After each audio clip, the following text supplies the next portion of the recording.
இந்த புத்தக திருவிழா நம் வாழ்வை புரட்ட போடக்கூடிய ஒரு திருவிழா. இந்தியாவில் தமிழ்நாடு மட்டும்தான் மாவட்டந்தோறும் புத்தக திருவிழா நடத்தி கொண்டிருக்கிறது.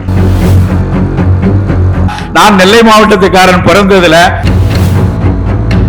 நலம் என்பது ஒரு 360 டிகிரியிலையும் இருக்கு. நமக்கு முன்னால் இருக்கக்கூடிய நல சவால்கள் அப்படின்னு பாத்தீங்கன்னா,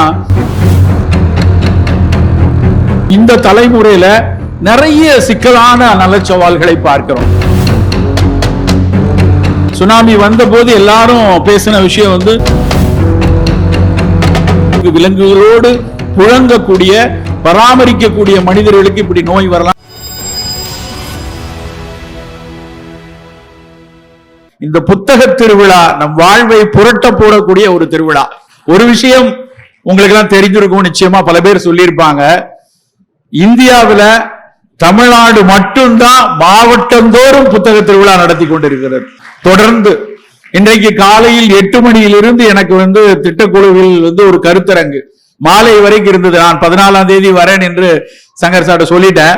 ஆனா எனக்குள்ள ஒரு அச்சம், எத்தனை மணிக்கு முடியும்னு தெரியலையே அப்படின்னு சொல்லி, பட்ஜெட் வேறு என்று நடந்து கொண்டிருப்பதால் பல்வேறு எங்களுடைய திட்டக்குழுவின் உறுப்பினர்கள் அங்க சட்டமன்றத்துக்கு போவதும் வருவதுமாக நிறைய பணி சுமையோடு இருந்து கொண்டிருந்தார்கள்.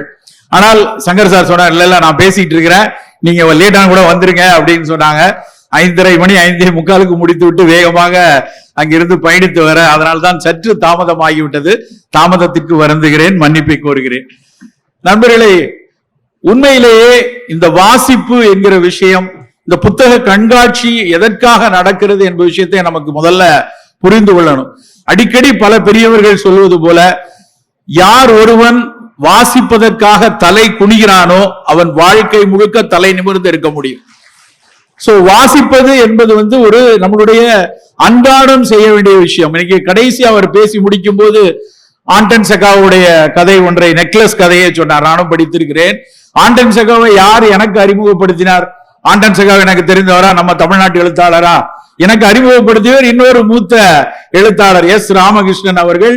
அவர் ஒரு மொழிபெயர்ப்பு கதைகள் எழுதினதுல ஆண்டன் செகாவ் சிறுகதைகள் என்று புத்தகம் எழுதியிருந்தாரு. அப்பதான் ஆண்டன் செகாவ் தெரியும். ஆண்டன் செகாவை படித்த போது அவ்வளவு ஆச்சரியம். முதல் விஷயம் என்னன்னா, அவரும் ஒரு மருத்துவர்.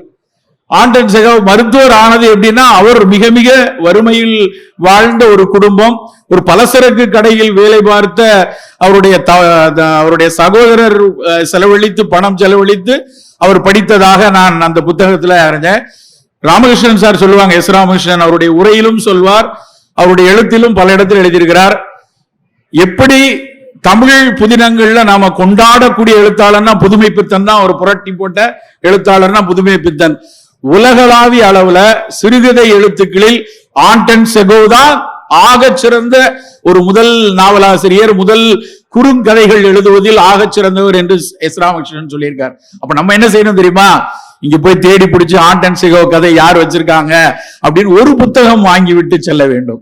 நம்மள இங்க உட்கார்வது, இங்கே பேசுவது, இங்க பேசி கொண்டிருக்க பல அறிஞர்கள், மாவட்ட ஆட்சித்தலைவர்கள் இந்த புத்தக கண்காட்சியினுடைய அழைப்புதல் பார்த்தோன்னே பிரமிச்சு போயிட்டேன். எவ்வளவு அறிஞர்களை எவ்வளவு பேர் ஆளுமைகளை அவர்கள் வரிசைப்படுத்தி இருக்கிறார்கள்.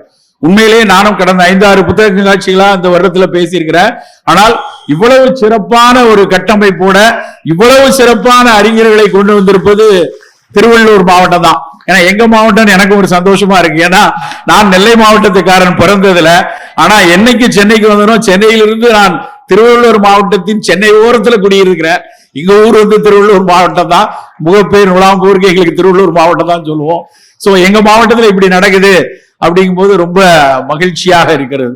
நண்பர்களே, என்ன பேச வேண்டும், தலைப்பு கொடுங்க, என்ன தலைப்பில் பேசலாம் அப்படிங்கிறப்ப சங்கர் சார் கேட்டப்ப எனக்கு மனசில் பட்டது நலம் என்கிற விஷயம். நலம் என்கிறது எப்பொழுதும் ஒரு தட்டையான பாலம் கிடையாது. ஒரு மருத்துவனுக்கும் ஒரு நோய்க்கும், இல்லை என்றால் ஒரு நோயாளிக்கும் நோயை சிகிச்சை செய்யக்கூடிய மருத்துவருக்குமான பாலத்தில் நலம் உட்கார்ந்து இருக்கிறது இல்ல. நலம் என்பது ஒரு 360 டிகிரியிலையும் இருக்கு. நலம் கடையில் வாங்கிவிட முடியாது. ஒரு மருந்துகளால் நலத்தை வாங்கிவிட முடியாது. மருந்துகளால் சில சுகவீனங்களை போக்க முடியும், அவ்வளவுதான். ஒரு சில சிக்கல் இருக்குது, இருமல் இருக்குது, நான் 2 நாளா பேசிக்கொண்டே இருக்கிறேன். காலையிலிருந்து பேசிட்டே இருந்தோடனே தொண்டையெல்லாம் செருமடைந்தது. என் பக்கத்தில் இருந்த மருத்துவர், வெந்நீர் குடிக்கிறீங்களா, தொண்டையில உங்களுக்கு லாரிஞ்சல் எடிமா இருக்கான்னு தெரியல, ரொம்ப பேசின வாய்ஸ் ரெஸ்ட் கொடுக்கணும்னு சொல்லிக்கிட்டே இருந்தாங்க பக்கத்துல. தொண்டையெல்லாம் அலட்சி இருக்கிறது, இங்க பக்கத்துல சுக்குப்பால் இருக்கிறது, குடிக்கலாமா, என்னுடைய ஓட்டுநர் வந்து வெந்நீர் குடிங்க சார் அப்படின்னு வெந்நீர் வந்து கொடுத்துட்டு போறாரு. சோ இது வந்து ஒரு சின்ன சுகவீனம். இது ஒரு வாய்ஸ் ரெஸ்ட் கொடுத்தா சரியா போகும். ஒரு தொடர்ந்து பேசிக்கொண்டே இருக்கிறதுனால வரக்கூடிய ஒரு சிறு அலட்சி. ஆனால் இன்னைக்கு நமக்கு முன்னால் இருக்கக்கூடிய நல சவால்கள் அப்படின்னு பாத்தீங்கன்னா, நாம் இந்த தலைமுறையில நிறைய சிக்கலான நல சவால்களை பார்க்கிறோம். நமக்கு முந்தைய தலைமுறை, நமக்கு ஒரு 50 வருஷம் முன்னாடி இருந்தவங்க கோவிடை பார்க்கல. நமக்கு முன்னால் இருந்த தலைமுறை சுனாமியை பார்க்கவில்லை. ஆனால் நாம் இந்த 2 பேரழிவுகளையும் நம்ம பக்கத்துல இருந்து பார்த்தோம். இந்த 2 பேரழிவுகளும் பெரிய அளவில் சில கற்பிதங்களை நமக்கு கொடுத்துட்டு போயிருக்கு. அந்த கற்பிதங்களை அந்த காலத்தில் அதிகம் பேசிக் கொண்டிருந்தோம். சுனாமி வந்த போது எல்லாரும் பேசின விஷயம் வந்து சுற்றுச்சூழல்ல கொஞ்சம் பாதுகாப்பா இருக்கணும்பா, நம்ம விளையாட்டு இல்ல, ஒரு நிமிஷம் நினைச்சதுன்னா வந்து ஒரு 2 லட்சம் பேரை கவிட்டு போயிருச்சு அப்படின்னு சுனாமி காலத்தில் பேசிக் கொண்டிருந்தோம். அதே மாதிரி கோவிட் காலத்தில் வந்த போது அந்த 2 ஆண்டுகளில் இருந்த நெருக்கடி, 2 ஆண்டுகள் நம்ம முகமுடிய போட்டுட்டு தெரிந்தது. எங்கேயும் இப்படியான கூட்டங்கள் நடத்த முடியாத ஒரு சூழல் இருந்த போது சூழலை பத்தி மிகப்பெரிய அளவில் மனதில் வந்து புரிதல் வந்துச்சு. அதுக்கு கொஞ்சம் முன்னாடி, அந்த கோவிட் வருவதற்கு ஒரு 2 ஆண்டுகளுக்கு முன்னாடி 2017-18 ஒரு புத்தகம் வந்தது, ஸ்பில் ஓவர் அப்படின்னு ஒரு ஆங்கில புத்தகம். அந்த ஸ்பில் ஓவர்ங்கிற புத்தகம் வந்து நிறைய சுற்றுச்சூழல் ஆர்வம் உள்ளவங்க எல்லாம் நிறைய அதை பரிந்துரைத்து ஒரு பெஸ்ட் செல்லரா உலகம் முழுக்க பெரிய அளவில் போச்சு. அந்த புத்தகம் வந்து அதனுடைய முதல் கட்டுரை என்னன்னா, ஹெண்ட்ரா அப்படிங்கிற முதல் வைரஸ், ஜூனோசிஸ் வைரஸ் அந்த புத்தகத்துல முதல்ல எழுதுறாங்க. அதாவது நமக்கு போலியோ தெரியும், நமக்கு அம்மை தெரியும், இதெல்லாம் வைரஸ்ல வந்ததுதான். அதுக்கும் கோவிடுக்கு என்ன வித்தியாசம்? அவையெல்லாம் வந்து தன் உருவை மாற்றிக் கொள்றது இல்லை. அந்த வைரஸ் வரும், ஒரு தடவை தொற்று போட்டோம்னா அதுக்கப்புறம் போயிடும். அது ஒரு செல்ஃப் லிமிட்டிங்கா இருந்துச்சு. ஆனா கோவிட் உள்ள போறது மட்டும் இல்லாம தினம் தினம் தன் உருவை மாற்றிக்கொண்டே இருந்துச்சு. இந்த மாதிரி உருவை மாற்றிக்கொண்டே இருக்கக்கூடிய வைரஸ்கள் விலங்கு வழியாக மனிதனுக்குள் வருவதை ஜூனோட்டிக் வைரஸ் அப்படின்னு சொன்னாங்க. அப்படியாக வந்த முதல் வைரஸ் ஹெண்ட்ரா அப்படின்னு அந்த ஸ்பில் ஓவர் புத்தகத்துல அழகா எழுதியிருப்பாங்க.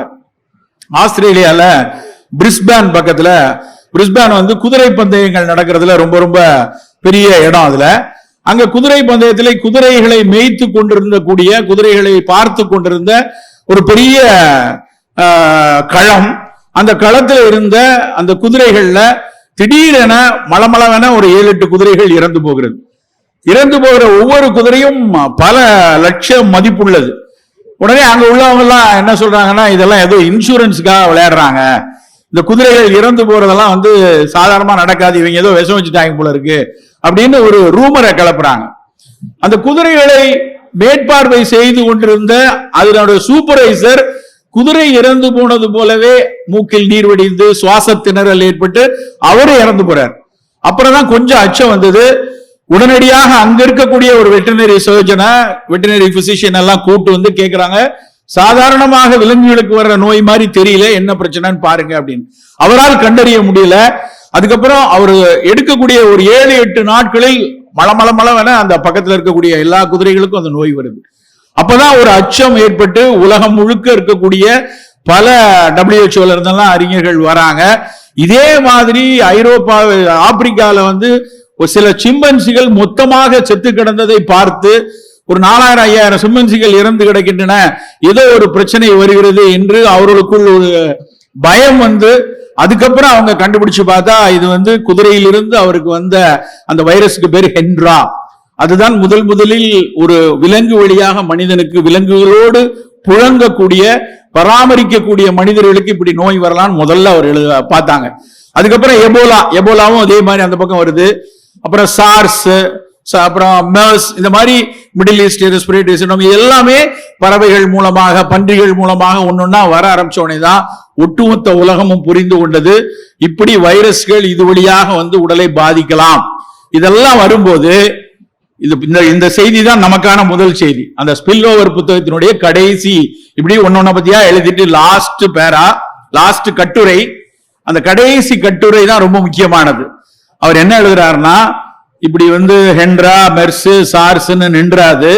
ஒருவேளை சில வைரஸ்கள் வந்தால் ஒட்டுமொத்த மனித இனத்தையும் உட்கார வைத்து விடும். எங்கும் மனிதர்கள் செல்ல முடியாத ஒரு சூழல் வரலாம். எங்கும் ஒருவரை ஒருவர் பார்க்க முடியாத அளவுக்கு சமூக இடைவெளிகள் மிக அவசியமாக ஒட்டுமொத்த உலகமே ஒருவேளை ஸ்தம்பித்தோ காணாமலோ போகக்கூடிய ஒரு சூழல் வரும். அதனால் இப்படியான ஜூனோட்டிக் வைரஸ்களை வராமல் செய்து வருவதற்கான சுற்றுச்சூழலை பாதுகாக்கணும்.